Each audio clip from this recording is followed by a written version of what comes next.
بسم اللہ الرحمن الرحیم۔ حضرت ابوبکر صدیق رضی اللہ تعالیٰ عنہ کو کفار کی طرف سے بہت سی تکلیفیں برداشت کرنا پڑی۔ ان میں سے ایک دن یہ المناک واقعہ پیش آیا کہ حضور صلی اللہ علیہ وسلم دار ارقم میں تشریف فرما تھے۔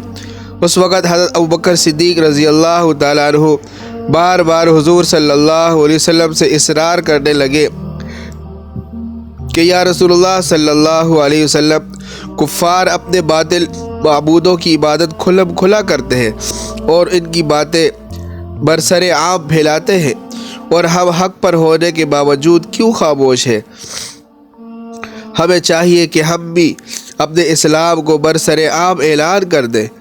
ان کے اس اصرار پر حضور صلی اللہ علیہ وسلم ان کو تسلی دیتے ہیں اور فرماتے ہیں کہ اے ابوبکر، ہم اب تھوڑے ہیں، اب اعلان کا وقت نہیں آیا۔ یہ فرما کر حضور صلی اللہ علیہ وسلم یہاں سے اپنے اصحاب سمیت تشریف لے گئے، اور ادھر ابوبکر صدیق رضی اللہ تعالیٰ عنہ اٹھ کھڑے ہوئے اور باہر جا کر لوگوں کو اعلان اسلام کرتے رہے اور حضور صلی اللہ علیہ وسلم کی طرف لوگوں کو دعوت دیتے رہے۔ اسلام کا سب سے پہلا اعلان اور خطبہ سیدنا صدیق اکبر رضی اللہ تعالیٰ عنہ نے خانہ کعبہ کے سامنے دیا۔ یہ اعلان اور خطبہ سنتے ہی مشرکین مکہ نے آپ رضی اللہ تعالیٰ عنہ پر سارے مسلمانوں پر حملہ شروع کر دیا اور بہت سخت مارا، اور ابوبکر صدیق رضی اللہ تعالیٰ عنہ کو پاؤں سے روندنے لگے، اور آپ رضی اللہ تعالیٰ عنہ کو بہت تکلیف پہنچائی گئی، اور عتبہ بن ربیعہ ابوبکر صدیق رضی اللہ تعالیٰ عنہ کو اپنی منقش جوتیوں سے مارنے لگا اور ان کے چہرے کو بگاڑنے لگا۔ اس وقت حضرت ابوبکر صدیق رضی اللہ تعالیٰ عنہ کے قبیلے کے لوگ آ گئے اور ابوبکر صدیق رضی اللہ تعالیٰ عنہ کو اٹھا کر اپنے گھر لے گئے، اور ان کی موت پر ان کو یقین ہو گیا کہ وہ مر ہی جائیں گے۔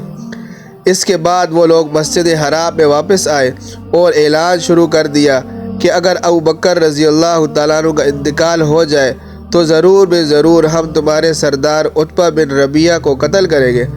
پھر ابوبکر صدیق رضی اللہ تعالیٰ عنہ کے پاس آئے۔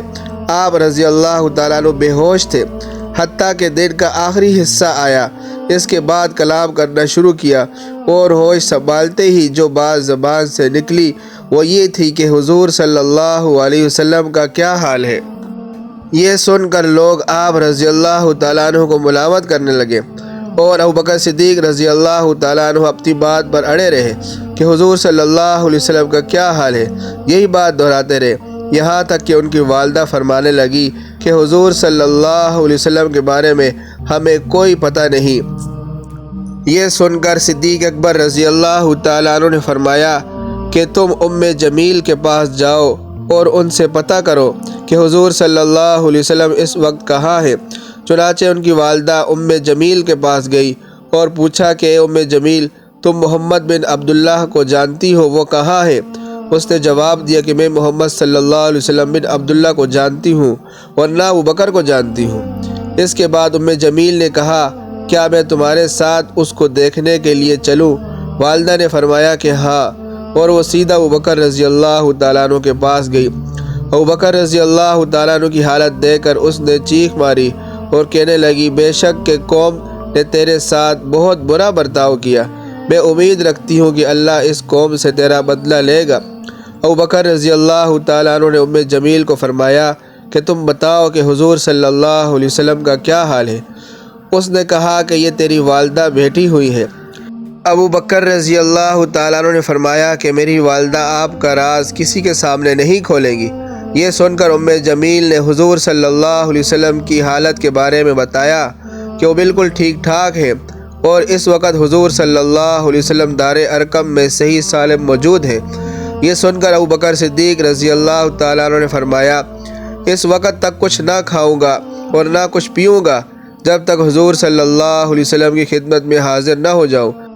چنانچہ جب انہیں نبی کریم صلی اللہ علیہ وسلم کی خدمت میں لے کر گئے اور حضور صلی اللہ علیہ وسلم نے ابوبکر صدیق رضی اللہ تعالیٰ عنہ کا یہ حال دیکھا تو حضور صلی اللہ علیہ وسلم پر بڑی رقت طاری ہو گئی۔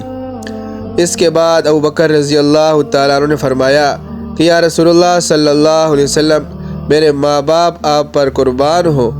اس وقت مجھے کفار کی طرف سے کوئی مصیبت نہیں پہنچی مگر یہ کہ لوگوں نے میرے چہرے پر حملہ کر کے زخم پہنچایا، اور یہ میری والدہ ہے جو اپنے لڑکے کے ساتھ اچھا برتاؤ کرنے والی ہے۔